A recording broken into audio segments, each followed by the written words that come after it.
అందరికీ నమస్కారం. ఇవాళ మనం భారతదేశ చరిత్రలో గుర్తుండిపోయే విషయం గురించి మాట్లాడుకుందాం.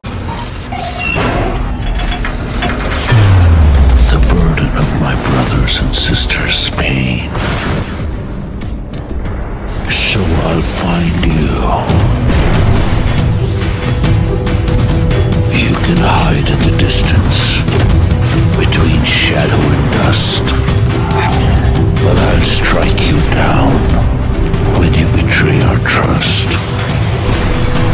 So I'll find you. That's my job. That's my mission. That's my promise. I'll find you.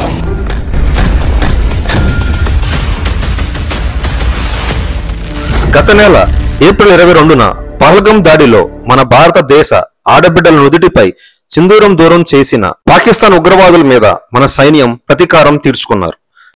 మే 7 తెల్లవారుజామున సమయం 1:05 ఇంటర్నేషనల్ బోర్డర్ దాటి వెళ్లిన మన సైనికులు ఎక్కడైతే తీవ్రవాదులు ఉన్నారో ముందే పసిగట్టి 9 చోట్ల మిసైల్ దాడులు చేసి మన సైనికులకి ఎటువంటి హాని కానీ నష్టం కానీ జరగకుండా వెనక్కి తిరిగి వచ్చారు.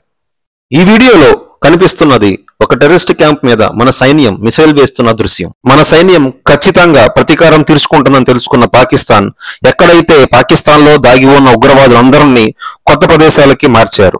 కొత్త ప్రదేశాలకి మార్చిన మన సైన్యం, మన రక్షణ శాఖ, మన ప్రభుత్వం కొత్త ప్రదేశాన్ని కూడా ఇంటెలిజెన్స్ ద్వారా కనుక్కొని మన సైన్యం ప్రతీకారం తీర్చుకుంది. మన సైన్యం పాకిస్తాన్ మీద ప్రతీకారం తీర్చుకుని పహల్గామ్ దాడిలో చనిపోయిన అందరికీ న్యాయం చేసింది. భారతదేశ రక్షణ శాఖకి, సైన్యంకి, ప్రభుత్వానికి జై కొడుతూ ఈ వీడియో ఇక్కడితో ముగిస్తున్నా. జై హింద్.